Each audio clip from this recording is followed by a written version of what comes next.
You guys know in 2018, I called Pokemon Sword and Shield. Since then, I've been dead wrong about everything. Yesterday, I made a video saying that the Pokemon Presents today has a 0% chance of being Gen 9. Gen 9 just got announced. Generation 9 in Pokemon has started, and it begins with Pokemon Scarlet version and Violet version set to release in like 9 months. It is one baby away from you playing it in your hands. I can't believe this. Now, the big reason I thought we would never get Gen 9 in this announcement is because Legends Arceus came out a day under a month ago. You didn't think Pokemon would shift your attention away from a game they obviously worked extremely hard on, but no. It seems like they've been working on this for like at least the last 2 years, especially with 2020 being kind of a gap year where they just had to make that DLC. It's time to show you guys these deets. Now, first off, at a first glance, the games are called Pokemon Scarlet and Violet. I could not be happier that they went back to colors. It's not about the sun and the moon. It doesn't have to be two massive things, a sword and a shield. In some weird way, by keeping the name simple, you shoot further past them. And to think they went from red and blue to gold and silver and went away from the colors into misty territory, they freaking landed right back on colors. I want to start off by showing you guys the Japanese logos. So here they are from the Japanese trailer. Sukareto. Bayoreto. Logos in Japanese tend to show something. In X and Y, they show the little DNA thing. This time, they're showing a little spiky gemstone. And another cool thing about the names Scarlet and Violet is, we don't know what the legendaries could be, but Scarlet and Violet being red and violet, in one weird way they could be counterparts, is beyond red is infrared and beyond violet is ultraviolet. They're two different sides of the spectrum. What's also nice about having simpler titles is that if you do make legendaries for them, you don't have to fulfill some sort of thing that the title tells you. Pokemon Sun and Moon, you have to figure out some way to talk about the Sun and Moon. These legendaries can turn it a lot more interesting because they have more freedom. So first off, they showed some gameplay for this region and it looks fruity. I opened up Sword and Shield the other day after having like 100 hours in Legends Arceus, and you can tell how much more stiff the controls are because you're so used to an open camera, mostly open world game. This is gonna take Sword and Shield and merge all of that together. And the weirdest part about this region is that Pokemon has outright come out and said that it's open world. We need to figure out what that means. Now, there's this one screenshot here, which is kind of reminiscent of Legends, instead of the two Pokemon taking up half the screen, but I'm certain it's gonna be a turn-based game. The region, when you take a look at the architecture of the region, especially this big building they show in the center, it's reminiscent of Spanish architecture. Spanish-style brick stairs and concrete walls. This region takes place in Spain. There's one part in the trailer where you can see a map of the region in a picture. That is Spain. Now, the only, of course it's not confirmed, but you'll see it's evident in a bit. The only question now is it Spain or is it the Iberian Peninsula? The Iberian Peninsula would be not just Spain, but everything else here, including Portugal and these islands. It's freaking finally happening. A region in Spain. Y'all waited long enough. Y'all got it. Now, the greatest thing about this game being Spain is that Spain is constantly kissing France. France is right up here to Spain. That's Kalos. Northeast of this region, however it turns out, is going to be Kalos. And there's only a limitless amount of theories that can come from them really choosing to finally make the Spain region. Of course, in X and Y, they talked about this ancient war. If you asked me a few years ago, I would say that they would never bring up old lore and connect it to future games.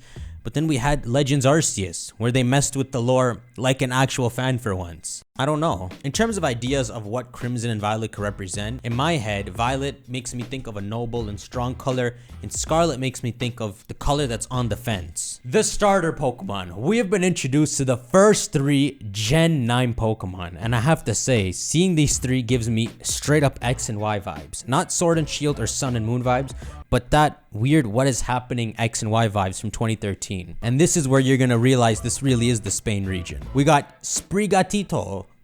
It is gonna be a little tiny cat Pokemon that's very attention seeking. I freaking love the cat design. And then we have Fuecoco. I don't know what to describe him as. He looks like some cartoon creature you see. He's obviously a crocodile, but what is that small Goomba looking crocodile? What do you call that? What do you call this nom nom creature roaming around? If you put this man in the anime, he's gonna stick his head in a chair and get stuck. He's gonna be biting Ash on the head. He is the laid back fire crocodile Pokemon that does things at its own pace. This chill man is a goof getting into trouble. Both of these starters I really like them. And of course, they have to grow on you. At first, they actually look like Fakemons. And the water starter, Quaxley.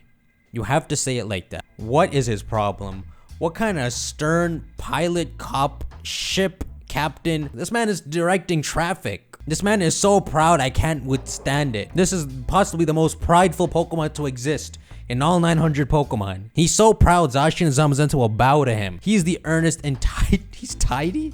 He's the earnest and tidy duckling Pokemon. Usually when I look at starters, I get an idea of who I'm gonna pick because I usually don't like the other two that much. I love all three of these. Game Freak's already made the dinosaurs, the first gen, and all these badass looking starters. The starters don't have to keep looking badass or monstrous. They just need to be really fun. And they probably will grow up to look really cool. The crocodile especially. This man's gonna be like a red Fraligator. He needs to meet Fraligator and they just both be idiots biting each other. Meanwhile, Sprigatito is gonna be this kind of like grass leopard. It's gonna have this hair on the back of its head with leaves and vines. The thing on its neck is gonna sprout out to vines. And no one wants to talk about Quaxley. I can't handle it. So, Sprigatito. If you put gatito in Spanish, it means little cat. He is the little cat Pokemon. Fuecoco. Have you met my friend Fuego? It means fire in Spanish. And Quaxley, let's not even translate his name. Their names have a Spanish twist on them. They haven't outright said the region is Spain, but the region is Spain. We are in Kalos' neighboring region. The moment these three get put into the anime, they're gonna be the biggest mischief troublemakers ever. I don't know what they're going with this, but your character's wearing orange and blue in Scarlet and just purple and Violet. We obviously don't know enough to figure this out yet, but you know, something so noticeable could mean mirroring dimensions, but I mean, every game is mirroring dimensions. You think in the game there'd be like a moment you can see into the other game's world? Would stuff cross over in some weird way like that? I mean, of course, you can't make the differences too big. Game Freak's not gonna change the script too much between the games, but it'd be interesting if in some weird way you worked with whatever's happening in the other game. I mean, it wouldn't be the weirdest thing that's happened in Pokemon. Oh yeah, about the logos. In Pokemon Scarlet, the logo has this pattern to it, some kind of texture. And in Violet, it has a different striped pattern if you look closely, with these little stars on it. This obviously has to do with what the Scarlet and Violet legendaries mean. While my mind is thinking about infrared and ultraviolet, I keep finding myself coming back to the idea of colors. It's the visible spectrum, and these two are on the ends of it. You can bring it up to light, but Necrozma was the light Pokemon in Alola. There's something to this. Anyhow, last thing is, because this game is open world, because it's really looking like it's taking on the Legends Arceus graphics, that means it could take on that fun dialogue approach. The only thing in Legends Arceus that was one step away from perfection in terms of that dialogue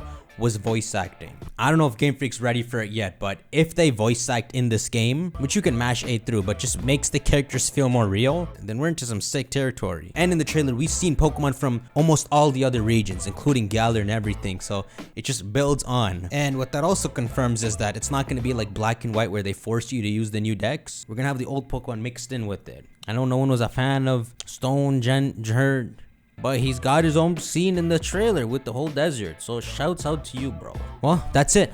What could this game be about? Day, night, light? Just remember, infrared and ultraviolet we can't see with our eyes. Could it be a worshipped Pokemon that's not visible to us? Shank that like button, guys. Let me know your theories in the comments below, and Gen 9 has begun. Let's freaking do this hype train. This is the day I've been waiting to for a long time. It is X and Y Season Part 2. Only took 9 years. Which is the gen. Alright, see y'all in the next video. Take care. This the sound of my alchemy, the greatest success for all those who fell for me. I always respect the friends who wish well for me and live until the end and die. All time will tell for me, but I ain't going anywhere, believe me.